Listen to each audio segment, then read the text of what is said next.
Sveiki. Baigėsi eilinė Strasbūro savaitė. Ir nors visų dėmesys tikrai buvo ne į Strasbūrą, o į Davosą, kur vyko susitikimas ekonomikos forumo ir aišku visi laukia atvykstant ir pasisakant Donaldo Trumpo, įvykių netruko ir pačiame Strasbūre. Bet pirmiausia pasižiūrėkime į Davosą. Turbūt rezultatas, kiek tai yra įmanoma, pozityvus. Galiausiai Donaldo Trumpo kalba, kaip daugelis tikėjosi, nebuvo tokia agresyvi. Ir susitikęs su NATO generaliniu sekretoriumi, Donaldas Trumpas pareiškė, kad bus ieškoma sprendimų dėl Grenlandijos. Svarbiausia, kad pats Donaldas Trumpas atmetė bet kokį scenarijų dėl galimo karinio aneksavimo pačios Grenlandijos. Ir aš manau, kad tai buvo bene svarbiausia žinia, kurią, tiesą sakant, daugelis ir taip buvo atmetę kaip scenarijų, kuris mažiausiai turi tikimybių įvykti. Labai svarbu ir tai, kad Donaldas Trumpas pasakė, kad ir tom Europos valstybėms, kaip Norvegija, Švedija, galų gale Vokietija, taip pat nebus taikomi tarifai, o bus ieškoma susitarimo. Ir čia labiausiai aš noriu pagirti pačius danus, kurie šią situaciją stengiasi maksimaliai deeskaluoti, ieškoti būdų susitikime su viceprezidentu J.D. Vansu, Danijos užsienio reikalų ministras kartu su Grenlandijos užsienio reikalų ministre pasiūlė sudaryti darbo grupę, darbinį formatą, kur būtų išgirsti Jungtinių Amerikos valstijų reikalavimai ir būtų ieškoma sprendimų, kaip vis dėlto atliepti tuos, sakykime, Jungtinių Amerikos valstijų nuogąstavimus dėl Grenlandijos saugumo. Ir tai yra iš tiesų labai geras žingsnis deeskaluoti situaciją, nuimti ją iš to politinio lygmens, kur Donaldas Trumpas būtų kasdieną priverstas komentuoti, sugalvoti kažką naujo, kas vis dėlto vyksta su Grenlandija, o tiesą sakant, perkelti tą darbą į darbo grupę. Ir lyg ir atrodo, tas susitarimas buvo, bet vėliau išėjusios abi pusės paskelbė, kad vis dėlto tą darbo grupę mato skirtingai ir čia vėl buvo šiokio tokio nerimo, bet dabar tas paskutinis pranešimas, sutarimas galų gale su NATO generaliniu sekretoriumi, aš manau, kad yra labai svarbus žingsnis, nes nepamirškime, NATO nėra tik tai apie mūsų, sakykime taip, apsaugą, bet NATO yra ir apie tų vidinių nesusipratimų, konfliktų sprendimą ir šiuo atveju Markas Rutė būtent ir pasiūlė tokią platformą Donaldui Trumpui. Ir jeigu Grenlandijoje atsiras daugiau NATO karių, jeigu atsiras daugiau NATO pratybų, aš manau, kad tai bus netgi galbūt pozityvi deeskalacija visos šios situacijos. Europos parlamentas taip pat buvo pasiryžęs reaguoti ir buvo parengta rezoliucija, raginanti komisiją jau šį kartą labai ryžtingai reaguoti į galimus tarifus. Tai pirmas dalykas, ką parlamentas siūlė komisijai, tai aišku atšaukti pasiektą susitarimą, prekybos susitarimą su Jungtinėmis Amerikos valstijomis ir aišku taikyti atsakomasias priemonės. Viso to bent jau kol kas ir tikiuosi niekada neprireiks. Aš labai noriu tikėti, kad vis dėlto tiek Europa, tiek Jungtinės Amerikos valstijos supras, kad didžiausias potencialas slypi mūsų bendradarbiavime. Ir sukūrus ekonominę zoną, transatlantinę ekonominę zoną, mes galime tapti iš tiesų didžiulę ekonominę galią, kuri neturės alternatyvų pasaulyje. Kol kas dėja to nesimato Donaldo Trumpo retorikoje. America First išlieka jo pagrindinė žinutė, tą mes matėme ir jo pranešime, metinėje kalboje, kur jis peržvelgė savo kadencijos metus. Ten taip pat buvo tik kalbama apie vidinę politiką, labai daug apie infliaciją, kainas. Žinutės buvo pagrinde Amerikos vidaus auditorija ir labai mažai apie užsienio politiką. Strasbūre, kaip sakiau, aistrų netrūko. Ir aišku, vienas svarbiausių balsavimų buvo dėl Mercosuro susitarimų. Kas vis dėlto yra tas Mercosuras? Tai yra ekonominė sąjunga 4, dabar jau 5 Pietų Amerikos valstybių. Pirmiausia, tai yra Argentina, Brazilija, Urugvajus ir Paragvajus. Visai neseniai prie to prisijungė Bolivija, bet ji nebus šio susitarimo dalimi. Ilgas procesas, 25 metus, ketvirtį amžiaus Europos Sąjunga dėrėjosi su Mercosuro valstybėmis. Man, būnant komisijos nariu, teko ne kartą lankytis tose valstybėse ir žinau, kaip joms svarbu yra tas susitarimas. bet taip pat žinau, kaip ir mums svarbus yra tas susitarimas. Aš mačiau, kaip smarkiai Kinija žingsniuoja į priekį tose valstybėse, kurios lyg ir yra mums artimos. Ta pati Brazilija, kalbanti portugalų kalba ir turinti labai daug ryšių, ar galų gale Argentina, Paragvajus, o Urugvajus, kaip jis yra sutvarkytas ir ant kiek jis yra europietiškas, net buvo keista pamatyti. Bet visa tai nėra garantuota. Pasaulis keičiasi. Mes matome augančią Kinijos įtaką ir Kinija labai sparčiai investuoja tose valstybėse. Aš pats dėl Mercosuro susitarimo turėjau dvejopus jausmus. Pirmiausia, be jokios abejonės, įtaka mūsų žemės ūkiui. Kaip tai palies mūsų žemės ūkį? Akivaizdu, kad iš dabartinių kvotų, kas yra sutarta, ta įtaka tikrai nebus labai didelė. Taip, kai kuriuose sektoriuose galbūt konkurencija bus didesnė, tokiuose kaip jautienos, be jokios abejonės soja, bet vis dėlto ta įtaka būtų pakankamai minimali.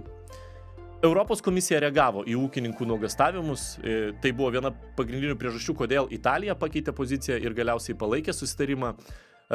Europos komisija pirmiausia susiderėjo, kad būtų papildomas mechanizmas, matant, kad yra daromas neigiamas poveikis ES rinkai, galima būtų reaguoti ir stabdyti susitarimo tam tikras dalis. Ir antra, be jokios abejonės, sukūrė 1 milijardo eurų papildomą fondą, pagalbos fondą, jeigu reikėtų reaguoti, padedant žemės ūkiui. Tai nenuramino ūkininkų nuogąstavimų, ypatingai Lenkijoje, Prancūzijoje ir Airijoje, nes būtent šių šalių žemės ūkis galimai būtų paveiktas labiausiai, būtent jų produkcija. Strasbūro sesija prasidėjo be jokios abejonės nuo poros dienų ūkininkų protestų. Per 150 parlamento narių pradėjo rugsėjo mėnesį rinkti parašus su kreipimusi į Teisingumo teismą dėl tam tikrų sutarties komponentų išaiškinimų. Ir tuo metu tai atrodė lyg logiškas žingsnis, nes susitarimo dar nebuvo. Tačiau Italijai staigiai pakeitus poziciją, susitarimas buvo pasiektas ir komisijos pirmininkė kartu su tarybos pirmininku Ursula von der Leyen, kartu su Antonijo Košta, Paragvajuje pasirašė susitarimą. Po 25 metų derybų pagaliau susitarimas buvo pasirašytas. Jis nėra tobulas, bet aš manau, kad šioj geopolitiniai situacijai jis yra būtinas mums Europai. Mes neturime prabangos atiduoti ištisus regionus, beveik visą Pietų Ameriką į Kinijos ar galų gale Jungtinių Amerikos valstijų rankas ir užsidaryti viduje, nes mūsų Europos jėga, tiesą sakant, ateina iš mūsų atviros ekonomikos. Ir tos didelės rinkos, galbūt jos mums iš Lietuvos perspektyvos atrodo labai egzotiškos, bet jeigu mes pasižiūrėsime į tą pačią Vokietijos pramonę, nuo kurios mes esame labai smarkiai priklausomi, nes mūsų Lietuvos verslai yra įsilieję į vertės grandines, būtent su tomis pačiomis Vokietijos įmonėm, joms tai yra gyvybiškai svarbi rinka. Ir tas labai matėsi galų gale balsavime dėl kreipimosi į teismą, kur Vokietijos parlamentarai vieningai nepalaikė to kreipimosi, tuo tarpu Prancūzijos, nesvarbu tai buvo ar radikali dešinė, ar radikali kairė, palaikė susitarimą. Ir čia 10 balsų skirtumų, tai yra labai mažas skirtumas Europos parlamente, kur yra virš 700 parlamentarų, vis dėlto buvo palaikytas kreipimasis į teismą. Aš manau, kad nepakankamai darbo atliko komisija, nepasikalbėjo su tais parlamentarais, kurie turėjo abejonių, o be to komisija paskelbė žinią, kad jeigu ir parlamentas pritartų tam kreipimusiui, būtų taikoma, sutartis būtų vis tiek taikoma. Ir, aišku, jeigu būtų teismo išaiškinimas, jį galbūt būtų modifikuojama. Tai šiuo atveju tas, aišku, padėjo surinkti šiek tiek daugiau balsų tai pusiai, kuri norėjo kreiptis į teismą dėl išaiškinimo. Ką tai reiškia parlamentui? Tai parlamentas dabar bus bent 2 metus, gal šiek tiek mažiau, 1,5, eliminuotas, tiesą sakant, iš šio proceso ir dėl pačios sutarties neturės galimybės balsuoti, kol nebus teismo išaiškinimas. Bet, kaip sakiau, komisija rengėsi pačią sutartį vis dėlto taikyti. Ir aš manau, kad mums patiems yra nesolidu 25 metus dėrėtis ir nesugebėti vis dėlto susidėrėti. Tai ir leidžia po to spekuliuoti, sakyti, kad Europa yra silpna, susiskaldžiusi, kad neranda bendrų sutarimų. Todėl aš kaip minėjau, pats palaikiau susitarimą, kaip sakiau, jis nėra tobulas, bet man atrodo, kad tie saugikliai, kurie yra įdėti, jie yra labai reikšmingi. Kitas dalykas man pačiam buvo labai svarbus, be jokios abejonės, ar šis susitarimas nepaskatins tolimesnio Amazonės miškų kirtimo. Aš pats, būdamas komisijos nariu, atsakingas už aplinkosaugą, įdėjau labai daug pastangų, kad atsirastų reguliavimas, būtent draudžiantis eksploatuoti Amazonės miškus ir gaunamą produkciją importuoti į Europos Sąjungą. Tai aš džiaugiuosi, kad pirma, tai šis reguliavimas taip pat yra dalis šio susitarimo.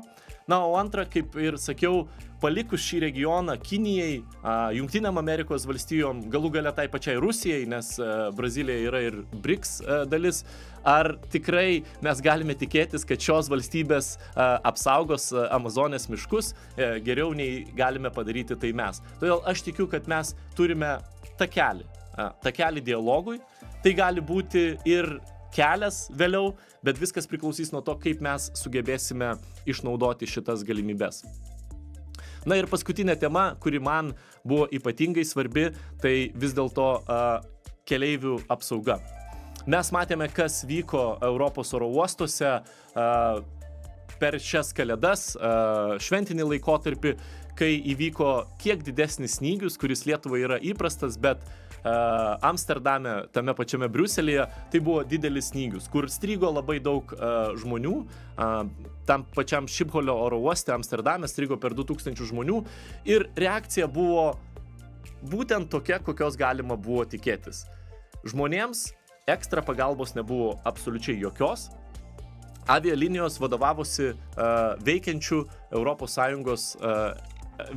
Europos Sąjungos teise ir eilinį kartą parodė, kad tos teisės ir apsauga keleivių, dėl kurių mes dabar kovojame, yra absoliučiai svarbios. Ir mums nepavyksta susitarti su taryba, kuri lyg ir bando apkaltinti Europos parlamentą, kad Europos parlamentas prašo kažkokių tai papildomų privilegijų keleiviams. Na, bet aš nuolat bandau priminti tarybai, kad kiekvienas mūsų, nusipirkęs lėktuvo bilietą, jis nenori jokių privilegijų. Ko mes norime, tai atvykti į oro uostą, išvykti laiku ir atskristi pas savo artimuosius, verslo susitikimą laiku. Tai ir turi užtikrinti avialinijos. Kai mes perkame bilietą, mes sudarome lyg ir tokią sutartį. Ir tos sutarties turi būti laikomasi. Neturi būti taip, kad kai aš perku atostogų bilietą savo šeimai, kad aš turiu papildomai sumokėti už tai, kad mes kaip šeima sėdėtume kartu. Ir Europos parlamentas tą labai aiškiai nori sureguliuoti. Antra, kai mes skrendame, mes turime turėti galimybę pasiimti bent jau tuos kelis būtiniausius daiktus. Tai yra teisė į nedidelį lagaminą. Ir už tai neturi būti jokių papildomų kaštų. Trečia, man atrodo, tai yra žmonių eilinis tiesiog apiplėšimas, kai daroma registracija ir jeigu jinai nepadaryta laiku, 24 valandos iki skrydžio, jums atvykus į oro uostą paprašoma papildomų 50, o kartais net 70 eurų už registraciją. Tai yra už tiesiog bilieto atspausdinimą. Europos parlamentas be jokios abejonės nori tą uždrausti. Na ir paskutinis dalykas, jeigu jūs turite negalią, jums turi būti suteikta pagalba. Oro uoste jūs turite būti palydėtas nuo vienų vartų iki kitų, ypatingai jeigu tai yra skrydis su persėdimu. Tai yra labai paprasti fundamentalūs dalykai. O raudona linija parlamento yra ta, kad negalima dabartinio reglamento, kuris jau yra galiojantis, kuriuo galbūt daugelis iš jūsų ir pasinaudojote, jo susilpninti. Ką ir nori padaryti valstybės narės, tai yra prailginti laiką, už kurį būtų išmokamos kompensacijos. Tai ir šiuo atveju galiojantis reglamentas, jeigu skrydis vėluoja bent 3 valandas, jums priklauso 350 eurų kompensacija. Taryba nori padaryti 4 valandų laiko tarpą ir sumažinti kompensaciją iki 250 eurų. Ir aišku, kad parlamentui tai yra nepriimtina. Kodėl mes turėtume dar ir silpninti dabartinį reglamentą, kur, kaip sakiau, nereikalaujame nieko ekstra, o reikalaujame labai paprastų dalykų, kad nebūtų jokių manipulacijų, paslėptų kaštų, už kuriuos žmonės po to atvykę į oro uostą privalo susimokėti papildomai. Tai yra labai paprasti dalykai. Ir aš džiaugiuosi, kad parlamente ypač dabartinėme kontekste, kur yra labai daug susiskaldimo tarp kairės, dešinės ir labai kartais sunku rasti tą bendrą kelią, mes pasiekėme absoliučią daugumą. Balsavime mūsų poziciją palaikė 95% parlamento narių. Ir aš esu kiekvienam iš jų asmeniškai dėkingas, nes tai suteikia mums stiprų mandatą dėrėti su taryba, kur aš labai tikiuosi, kad taryba bus atstovaujama ministrų ir jie taip pat kaip politikai galės pasižiūrėti į šią problemą, nes aš manau, kad labai sudėtinga politikui išeiti ir viešai pasakyti, kad jis nori silpninti vartotojų teises ir labai lengva yra slėptis už biurokratinio aparato, kuris šiuo metu dalyvauja dėrybose. Tai dėrybos nėra baigtos, procesas bus ilgas, bet aš džiaugiuosi, kad man buvo patikėta garbė vesti į priekį parlamento komandą šiuose dėrybose, nes būtent tokie maži pakeitimai ir daro mūsų Europą stiprią, kur kiekvienas žino, kad mes esame sukūrę tokį apsaugos tinklą. Ir nesvarbu, ar jūs keliaujate, ar jūs netekote darbo, jūs žinote, kad jūs gyvenate geriausioje vietoje žemėje, kur jumis bus tinkamai pasirūpinta tuo laikinu nepatogumų laikotarpiu. Aš esu jums dėkingas, kad jūs klausotės mūsų. Tai nėra kas iš to epizodas, tai yra tiesiog apžvalga savaitės Strasbūre.